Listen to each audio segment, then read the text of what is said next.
நமது தலைமை ஆசிரியர் மற்றும் ஆசிரியர்களுக்கும் பொதுவாக அனைவரும் சேர்ந்து வணங்கி இந்த உரையை ஏற்றுக்கொண்டு இந்த வாய்ப்பை எனக்கு நல்கிய ஆசிரியர் தலைமை ஆசிரியர் மற்றும் ஆசிரியர்களுக்கு என்னுடைய முதல் வணக்கத்தை தெரிவித்துக் கொள்கிறேன். ஒரு 25 வருஷமாக நான் இந்த 25 வருஷமாக இந்த நிகழ்ச்சியில் கலக்கணும்னு நினைப்பேன். ஆனால் முடியாது. ஏன்னா டீச்சர் நான் டிரைவரை கொடுப்பேன். பெருமாள்பட்டு கூட்டு போயிட்டு மூட்டை விட்டு நீங்கள் புரிஞ்சிடும். அங்கேயே கலக்க முடியாது, இங்கேயே கலக்க முடியாது. இப்போ அந்த வாய்ப்பு இவங்களே டீச்சர் தான் அவங்க ஓய்வு பெற்ற ரியாலிட்டினால அந்த வாய்ப்பு வந்து 25 வருஷம் கழிச்சு இப்போ வச்சு டீச்சர் பற்றி சொல்லணும்னா முதல்ல +2 முடிச்சுட்டு காலேஜ் முடிச்சுட்டு வேலைலாம் இருக்காங்க. அது சொன்ன மாதிரி நான் ஒரே ஒரு பாயிண்ட் சொல்கிறேன். எல்லாத்தையும் தெரிஞ்சுக்கணும், எல்லா தொழிலும் செய்யணும், எல்லா விஷயமும் கேதர் பண்ணிக்கணும். நாட்டில் பக்கத்தில் வீட்டில் எல்லா இடத்துலையும் என்ன நடக்குதுன்னு நம்ம தெரிஞ்சுக்கணும். அதுக்கு ஒரு உதாரணம்னா டீச்சருக்கு வேலை கிடைச்சதே ஒரு துண்டு பேப்பர் கீழே பார்த்து எழுதுதலாம். ஒரு டீ கடைக்கு போகிறேன், டீ சாப்பிட்றேன், கீழே ஒரு துண்டு பேப்பர் கிடையாது, அதை எடுத்து படிக்கிறேன். டீச்சர் ரெக்ரூட்மெண்ட் போர்டுன்ற வார்த்தை இருக்குது, இங்கிலீஷில் தான் இருக்குது. அதை போய் டீச்சர்கிட்ட கொடுத்தேன். அவங்க இன்னொரு டீச்சர் கொடுத்தாங்க, போர்டு எக்ஸாம் எழுதுனாங்க, செலக்ட் ஆகிட்டாங்க. அது எப்படி சொல்லுவாங்கன்னா நிறைய அறிஞ்சிக்கணும்.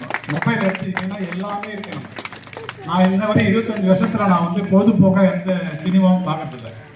புது விஷயமா மொபைலில் கேதர் பண்ணிட்டே இருக்கேன்.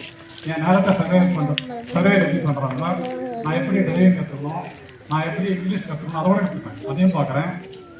ஒரு எல்லா துறையுமே சிவில் இன்ஜினியரிங் பற்றி நான் தெரிஞ்சு வச்சுருக்கேன். எல்லா துறையிலையுமே நான் ஒரு ஆதார் கார்டும் பேன் கார்டும் மெர்ஜ் பண்ண போகிற கடைக்கு, அந்த கடையில் 1000 ரூபா முதல்ல கட்டுங்க, நான் அதை கட்டிட்டேன். அவரால் மெர்ஜ் பண்ண முடியல. நான் ஒரு ஐடியா சொல்கிறேன், இப்படி பண்ணிங்கன்னா மெர்ஜ் ஆகுங்கிறேன். அவர் ஏற்றுக்கல. நீ கொடுத்துருன்னு சொல்லிட்டு ரெசிப்ட் வாங்கிட்டு போரூர் போயிட்டு போன மாதம் அதுக்கு யார்கிட்ட போனால் அது கரெக்டாக மெர்ஜாவும் தெரிஞ்சுக்கிட்டு நான் ஆன்லைனில் அங்கே போகிறேன். கரெக்டாக NSDL அப்படின்ற ஒரு சென்டர் இருக்குது, ஆதார் சென்டர். அங்கே போயிட்டு அதை உடனே கொடுத்து 5 நிமிஷம் பண்ணி கொடுத்துட்டாரு. உடனே பேங்க் ஃபார்வர்ட் பண்ணி சிறப்பிச்சார். எது சொல்லுவாருன்னா நிறைய தேடுதல் நம்ம குழந்தைங்களுக்கு தெரியாது, அவங்க என்ன தேடணும்னு குழந்தைங்களுக்கு தெரியாது, பேரண்ட்ஸ் தான் கற்றுக்கணும். நீங்கள் பொதுப்போக்கு கொஞ்சம் பசங்களுக்கு இருக்க தான் இருக்கணும். கொஞ்சம் வளர்ந்தவங்க 6வது 7வது படிக்கும்போது அவங்களோட தேடுதல் முக்கியமாக அந்த செல்லிலே இருக்குது. எல்லா ஊரும் அதுலேயே இருக்குது. நிறைய ஷைன் ஆகலாம், நிறைய இங்கிலீஷ் கற்றுக்கலாம். டீச்சர் ரிட்டையர்ட் ஆன பிறகு மேக்ஸை பற்றி ஒரு சும்மா நாகரிக ஒரு வெப்சைட் இருக்குது, அதை அப்ளை பண்ணுறாங்க. கொட்டுது பல உங்கள் படிப்புக்கு இவ்வளோ வேலை இருக்குது. இப்போ வந்துகிட்டே இருக்குது. அவங்க இப்போ நினச்சா போகலாம், எவ்வளோ வெப்சைட்டில் கூப்பிட்றாங்க.